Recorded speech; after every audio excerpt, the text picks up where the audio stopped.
An increasingly heated fight playing out over committee assignments on Capitol Hill. Democratic Congressman Adam Schiff and Eric Swalwell are preparing to battle for their Intelligence Committee seats, despite threats from Speaker Kevin McCarthy that he will block their appointments. And now another Democratic lawmaker is stepping up to fight for her seat, this time on the House Foreign Affairs Committee. Congresswoman Ilhan Omar sent a letter yesterday to the Democrat Steering Committee asking to be reappointed to the high-profile committee. Omar pointed to her experience as a refugee and the only member of Congress born in Africa.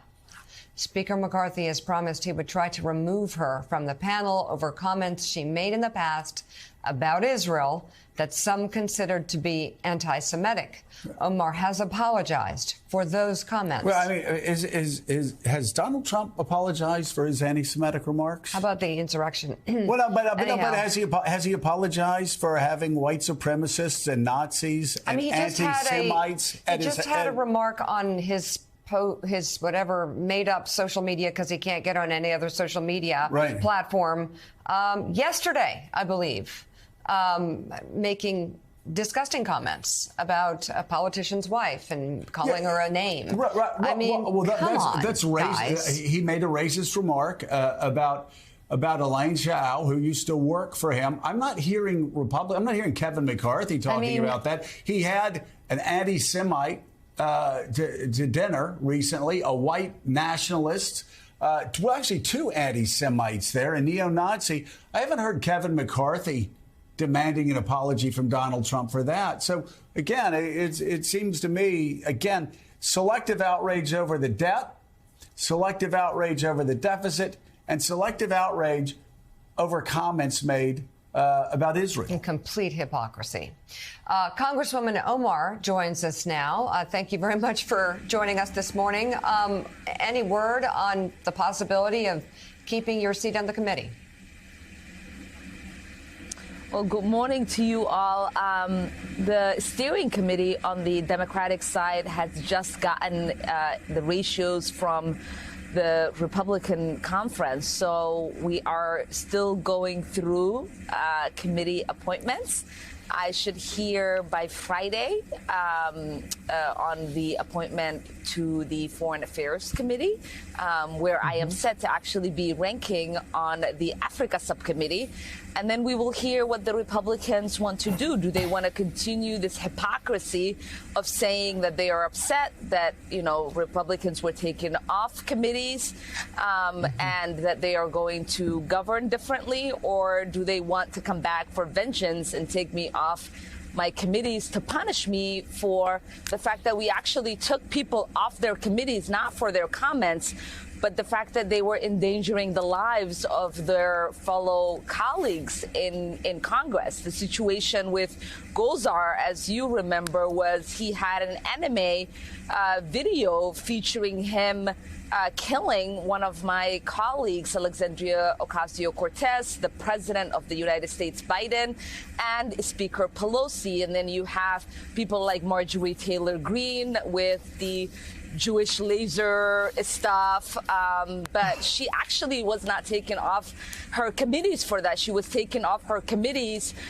for holding a rifle over my head and the head of other colleagues as she campaigned for calling for the speaker to be hanged because she committed treason, as she said, for saying that, there was a Muslim invasion and people like Rashida Tlaib and myself should not be serving in Congress unless we got sworn in on a Bible. These are very different situations. People were taken off for inciting violence against their colleagues, for making many of us feel unsafe. No one has ever been taken off their committees because of comments they have made. If you remember, Boebert actually said pretty horrific Islamophobic stuff to me, as she called me a terrorist.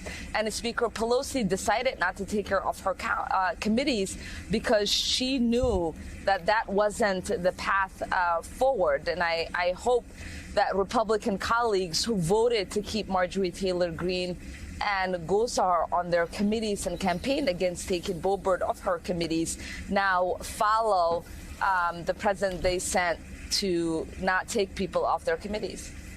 Congressman Omar, I mean, the Republican hypocrisy is well documented. We should also note Marjorie Taylor Greene suggested September 11th was an inside job, and she's now on the Homeland Security Committee. But look, let's talk about what this means also going forward in terms of the ability to get anything done.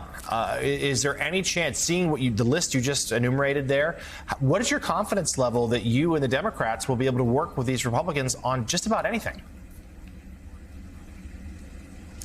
Yeah, I mean, it's going to be really challenging. You know, I've served on the Foreign Affairs Committee in the last 2 terms in the last 4 years.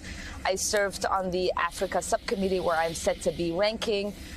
Chris Smith, who's going to be chair on that subcommittee, and I have worked really well together. And in most of these committees, whether it is Intel or the Foreign Affairs Committee, colleagues on that committee on both sides of the aisle oftentimes do come together and work together on many of the issues confronting the United States. It's going to be really hard moving forward when you have a speaker who, you know, was publicly humiliated, who took about 15 votes to get elected as speaker, who has succeeded so much power to really the most ridiculous members of his caucus, and has taken away the seriousness of his conference. It's going to be really challenging for the Democrats and other moderate Republicans in Congress to be able to work with the speaker and try to get anything done. I do hope, though, for the betterment of our country, that there are opportunities for the president, the Senate, and for us to come together, like on the debt ceiling and other stuff. Democratic Congresswoman Ilhan Omar of Minnesota, thank you very much for being on the show this morning. We'll be watching. And